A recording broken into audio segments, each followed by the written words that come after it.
अस्सलाम वालेकुम एवरीवन। उम्मीद है आप सब खैरियत से होंगे। डियर स्टूडेंट्स, आज की इस वीडियो में हमने 10th क्लास की कंप्यूटर साइंस में चैप्टर नंबर 3 का topic handling integer and float inputs, इस टॉपिक को देखना है। इसी टॉपिक के जो इम्पोर्टेंट शॉर्ट क्वेश्चंस हैं वो मैं आपको इसी वीडियो के एंड पे बता दूंगा। और साथ ही आप मेरे चैनल को सब्सक्राइब कर लें ताकि आपको तमाम लेक्चर डिलीवर होते रहें। और इंशाल्लाह इन्हीं तमाम लेक्चर्स के बाद एट द एंड में एक कंप्लीट वीडियो बनाऊंगा जिसमें तमाम प्रैक्टिकल्स जो हैं वो सॉल्व करके दिखाए जाएंगे ताकि आपके कंसेप्ट प्रैक्टिकली भी क्लियर हो सके। तो चलते हैं अपने टॉपिक की तरफ। आज का हमारा टॉपिक है handling integer and float input.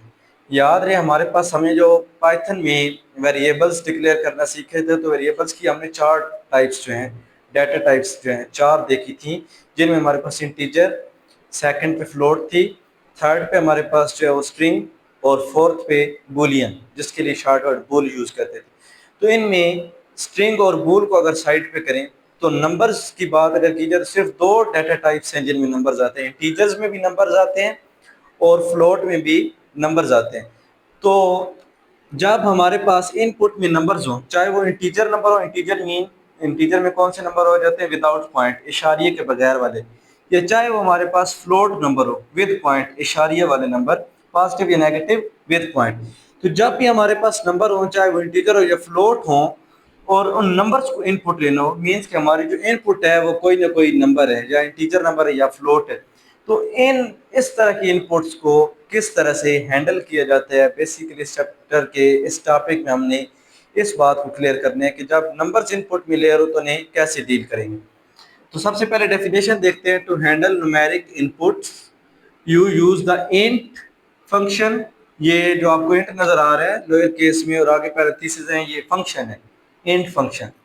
और फ्लोट फंक्शन, ये दोनों फंक्शन है। आप पीछे इनकी डाटा टाइप्स में देख चुके हैं कि इंटीजर के लिए हम लोअर के केस में आई एन टी लिखते हैं, और फ्लोट हो अगर पॉइंट वाली वैल्यू तो हम क्या लिखते हैं लोअर केस में F O L A T, float.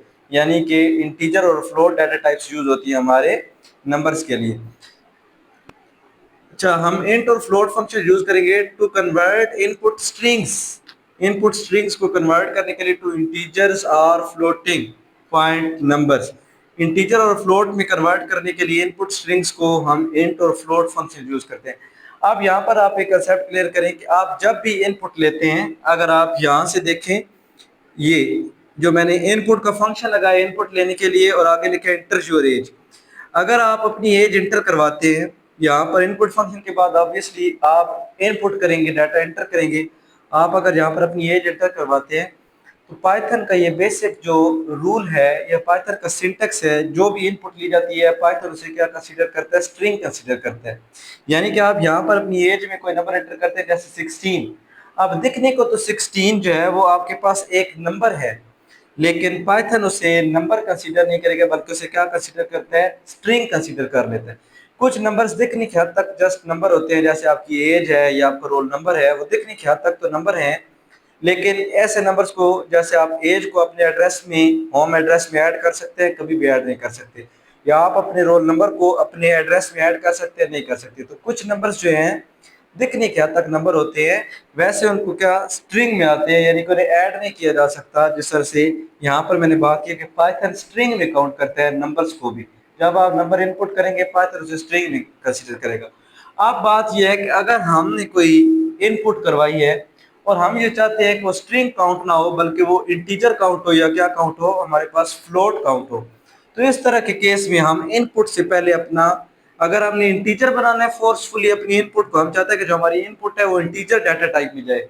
अगर हमारी इनपुट विदाउट पॉइंट वाला कोई नंबर होगा तो जाहिर है विदाउट पॉइंट वालों को कौन डील करता है, इंटीजर, इंट फंक्शन।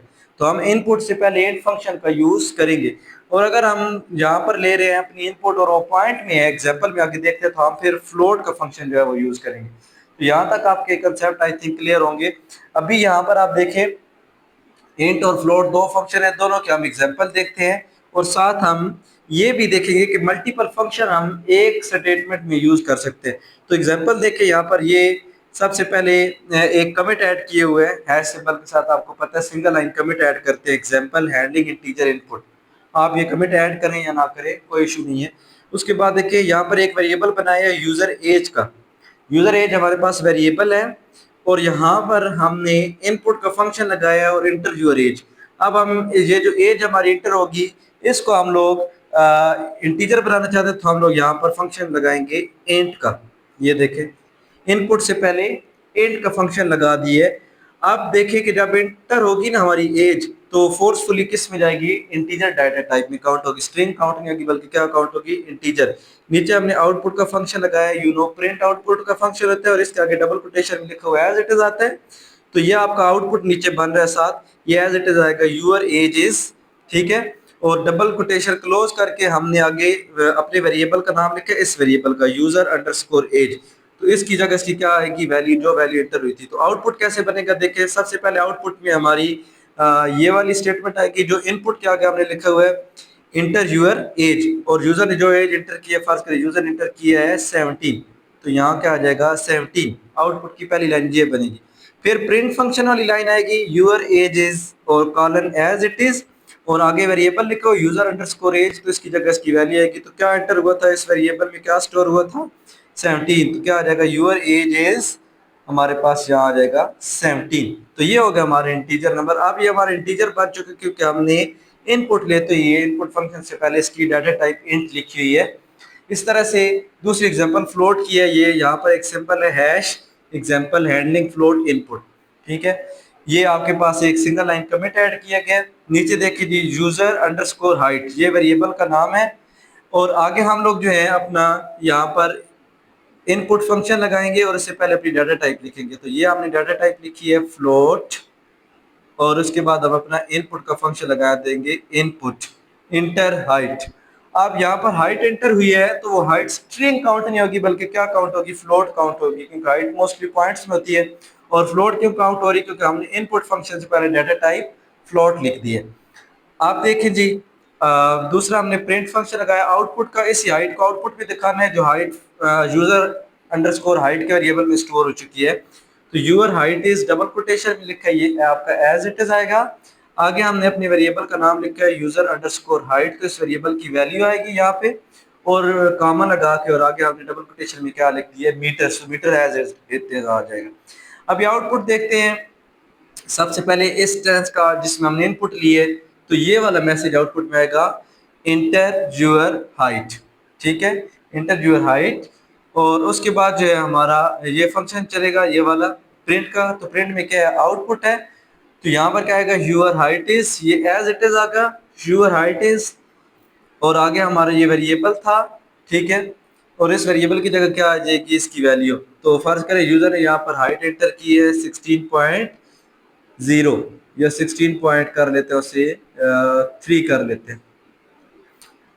तो अब देखें जी यहाँ तक एज इट इज आ गया, और आगे इस वेरिएबल की वैल्यू आ गई यूजर हाइट की, और आगे जो मीटर है यहाँ पर ये मीटर लिखा हुआ है विकास, तो मीटर हमारा एज इट इज आ जाएगा, ये मीटर्स में हाइट है आपकी। तो ये इस तरह से आप फोर्सफुली इंटीजर और फ्लोट जो है डाटा टाइप लिख के अपनी इनपुट को इंटीजर और फ्लोट बना सकते हैं। तो इसकी प्रैक्टिस मस्ट कीजिएगा। मिलते हैं नेक्स्ट लेक्चर में, बहुत शुक्रिया।